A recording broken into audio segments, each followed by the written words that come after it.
The Reach is aptly named. We're the ones who give your hands something to do at the table.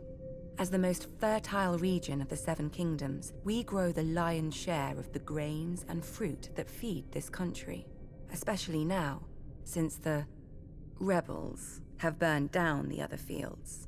Thankfully, House Tyrell is here to do its duty to the crown and keep the capital from starvation. Yet, as with all gardens, weeds grow in the Reach too, though few name them as such.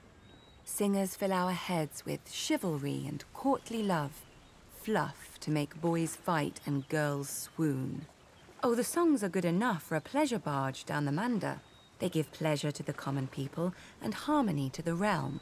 But if the rise of House Tyrell proves anything, it's that virtue and honor have their place. And if you're not careful, that place is the grave. Unlike the Lannisters, Starks, and Arryns, we were never kings in our own right. House Gardner ruled the Reach since the Dawn Age, and we were their stewards.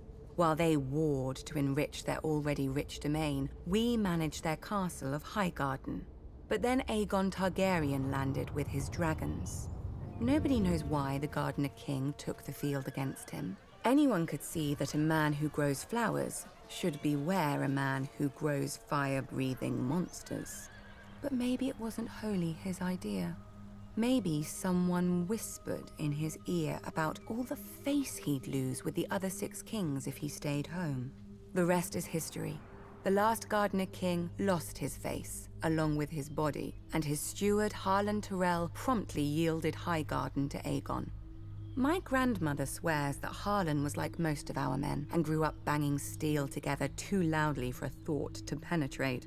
But luckily, his wife had better sense. Whatever the case, in return for Harlan's show of sense, Aegon proclaimed House Tyrell the Lords of the Reach and Wardens of the South, passing over all the other houses with better claims.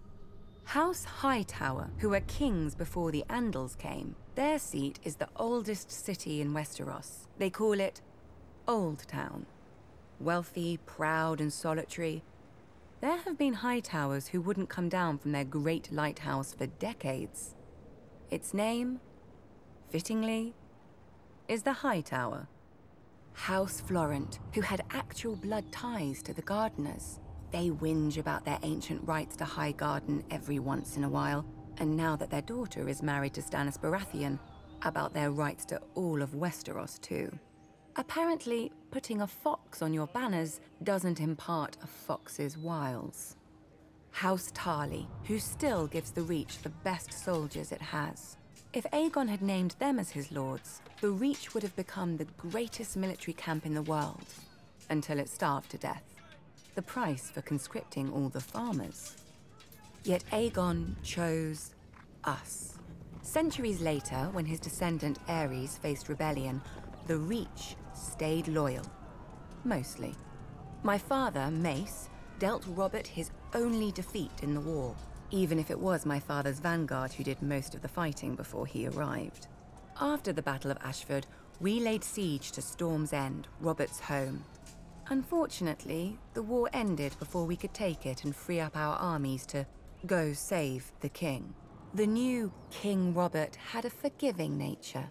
Our crimes were brushed aside without even one execution for the sake of formality. Our family was surprised until Robert's new hand, Jon Arryn, came by with the bill. The Reach is second only to the Westerlands in wealth, and Robert meant to spend as much of it as he could get his hands on.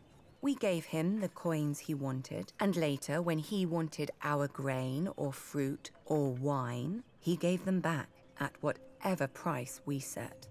Now, much of Westeros is ashes. The rest of it is armies. As the Starks are fond of saying, winter is coming, and for leagues outside the capital, there isn't a harvest to be seen. Have no fear. The Reach is, as always, bountiful. House Tyrell will manage the harvest and keep the Seven Kingdoms from starvation like the good stewards we once were. Just ask House Gardner.